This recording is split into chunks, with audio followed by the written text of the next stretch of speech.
Salut la team, étant donné que les Seven dans The Boys ne sont plus que 3, j'ai essayé de savoir qui allait rejoindre l'équipe dans la 4e saison et je vous en parle dès maintenant dans cette vidéo. Let's go.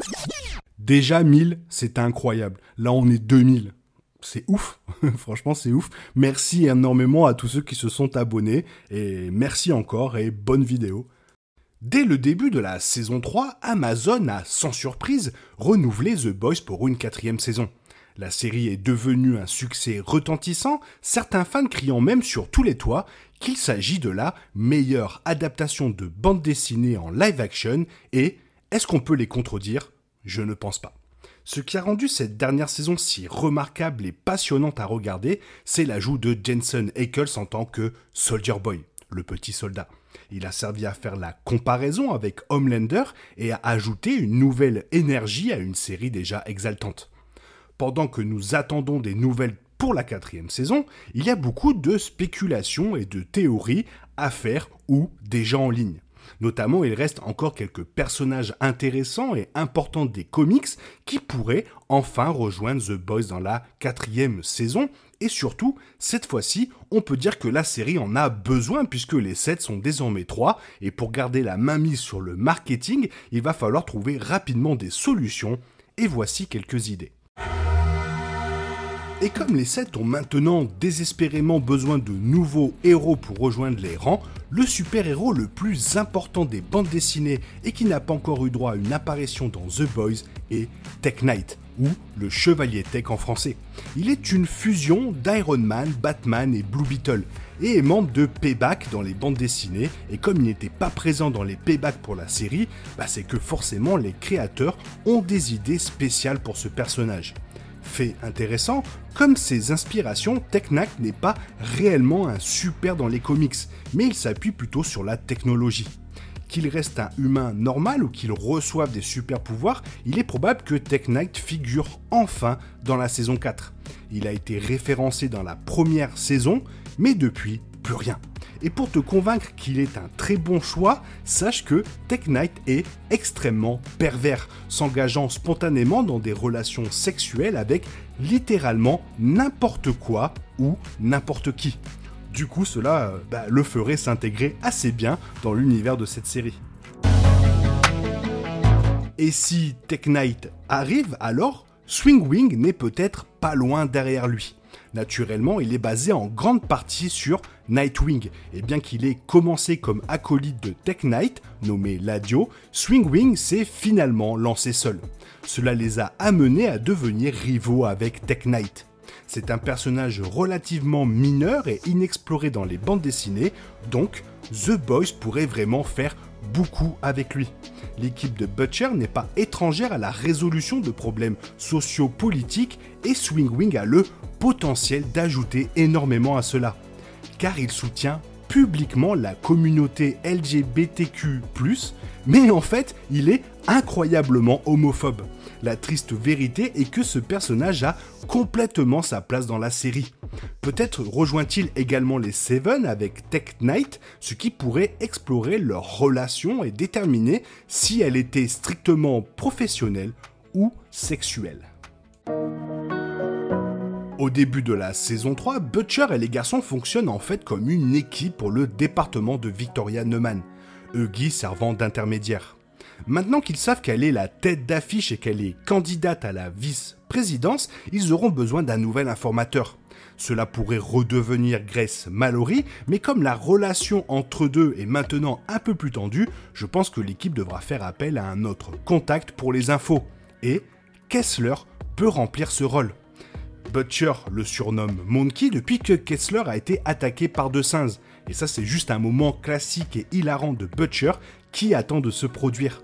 Naturellement, Kessler et Butcher ne s'entendent pas bien, voire pas du tout. Qu'il s'agisse d'un personnage entièrement nouveau que les garçons rencontrent et exploitent pour obtenir des informations, ou de quelqu'un qu'ils connaissaient déjà et exploitent pour la même chose, Kessler semble être un choix sûr pour un nouveau personnage dans la saison 4. La saison 3 a présenté un personnage du passé de Starlight avec Supersonic rejoignant les 7. Il était autrefois connu sous le nom de Drummer Boy et était son ex-petit ami. Dans les bandes dessinées, ils faisaient tous les deux partie des Young Americans, jusqu'à qu'elles soient invitées à rejoindre les Seven. La saison 4 pourrait introduire et réinterpréter un autre membre de cette équipe, Holly Marie. Comme c'était l'objectif de l'équipe, elle présentait un personnage chaste, se déguisant en religieuse. Mais elle était tout sauf cela. Ses pouvoirs auraient des implications massives pour la série. Essentiellement, ses pouvoirs améliorent sa beauté et fascinent les hommes comme une enchanteresse. Cela pourrait être adapté de manière à ce qu'elle contrôle l'esprit de ses esclaves et les dirige comme une armée.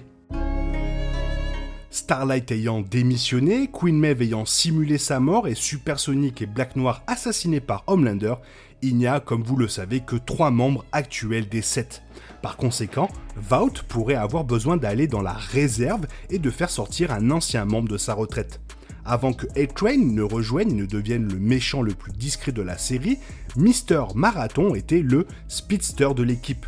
L'histoire d'A-Train dans la saison 4 semble déjà beaucoup plus intéressante que les saisons précédentes puisqu'il a maintenant littéralement un cœur de raciste et les débuts de ce qui pourrait être un arc de rédemption. Monsieur Marathon pourrait compliquer cela d'une manière intrigante et divertissante. Il pourrait faire de lui une figure cruelle semblable à un mentor pour A-Train et explorer pourquoi il a été licencié de l'équipe. Les complications liées à la perte si soudaine de tant de membres pourraient signifier qu'une autre équipe de héros prenne de l'importance. Et cela pourrait conduire à l'introduction des G-Men. Ils sont la caricature des X-Men avec autant de personnages dérivés. La G-Force et la G-Wiz existent aussi dans cet univers. Certains membres de ces équipes sont en fait déjà dans The Boys, notamment Silver Kincaid, Cold Snap, Groundhawk et Nubia.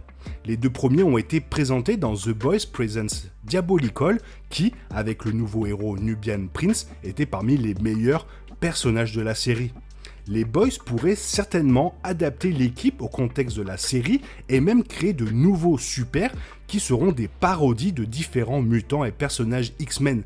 Pour en faire partie évidemment, et étant donné que les premiers mutants débarquent dans le MCU, on pourrait voir la série casser l'image de marque de certains héros X-Men avec leur double malaisant dans The Boys. Une autre équipe alternative qui pourrait être présentée dans la saison 4 serait la Team Titanic. Ils étaient autrefois une équipe de jeunes acolytes comme les Young Avengers ou la Young Justice. Mais en vieillissant, Vought et le monde se sont éloignés d'eux. Ils étaient toujours en service, mais aucun d'entre eux n'est jamais devenu activement populaire et n'était donc que de la chair à canon non essentielle pour Vought. La saison 3 présente les anciens membres de Payback et montre comment leur vie a changé au fil des décennies après leur trahison sur Soldier Boy et leur remplacement par les Seven. La saison 4 pourrait faire la même chose pour la Team Titanic d'une certaine manière, bien que, comme dans les bandes dessinées, elle ne suscite probablement pas autant d'intérêt et ne serait que des personnages introduits pour exploser tout de suite. Dès le premier épisode, on les tue. La série a déjà les grands noms de la bande dessinée, mais il y a encore des personnages qui pourraient être tout aussi cruels et moralement corrompus que Homelander ou The Deep.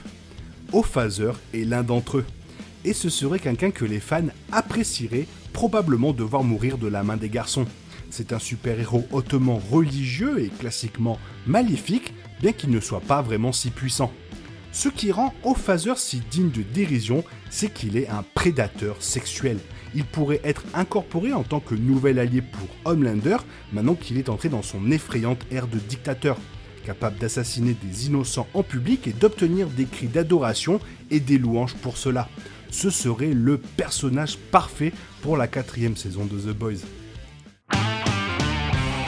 Alors que Homelander et Victoria Neuman resteront probablement les principaux objectifs de la saison 4, A-Train pourrait également recevoir beaucoup d'attention. En plus de présenter son possible mentor Mr. Marathon, un ancien coéquipier pourrait également être mis à l'honneur. Big Game est le leader du Teenage Kicks, l'équipe dont A-Train était membre avant de rejoindre les 7. Techniquement, Big Game a déjà été introduit dans The Boys dans le cadre de la foule lors de la scène du club dans l'épisode pilote. Cependant, dans la saison 4, ils peuvent vraiment le faire venir et développer son histoire minimale tirée des bandes dessinées. D'autres membres des Teenage Kicks pourraient également être présentés, tels que Doc Knot et Shout Out, avec qui Big Game était bien sûr, évidemment, sexuellement impliqués. De toute façon, tous les héros entre eux, ils sont sexuellement impliqués. Voilà. De toute façon... Un autre membre des Teenage Kicks, Blarney Cock, a déjà un lien très intéressant avec The Boys. Comme révélé au cours des dernières saisons, Homelander et Vought ont volé certains des ovules de la reine Maeve. Maintenant qu'elle a simulé sa mort aidée par Ashley supprimant toute preuve, peut-être que Homelander les utilisera. Dans les bandes dessinées, Blarney Cock est le fils illégitime de Maeve et de la légende, mais peut-être que ses origines pourraient être modifiées pour que Homelander soit son père à la place. De plus, il y a un lien étrange avec un hamster qui pourrait, alternativement, le connecter avec le hamster en Russie à partir de cette saison. Quoi qu'il en soit, s'il recherche des personnages nouveaux et étranges à introduire dans la saison 4, ne cherchez pas plus loin que Blarney Cock. Après, il y aura forcément des twists de personnages, comme c'est le cas par exemple pour Black Noir, car de toute façon, ils ne pourront pas adapter les personnages qu'on a déjà vus dans la bande dessinée, dans la série, sinon on n'aura carrément aucune surprise. Toi, qu'est-ce que tu en penses de ces personnages? Dis-moi lequel tu aimerais voir dans la 4e saison de The Boys. J'espère que la vidéo t'a plu, et si la vidéo t'a plu, n'hésite pas à la liker, la commenter, la partager et à t'abonner. Merci d'avance. Je te souhaite une bonne matinée, après-midi, peut-être une bonne soirée ou un bon week-end. Bisous bisous, hasta la vista.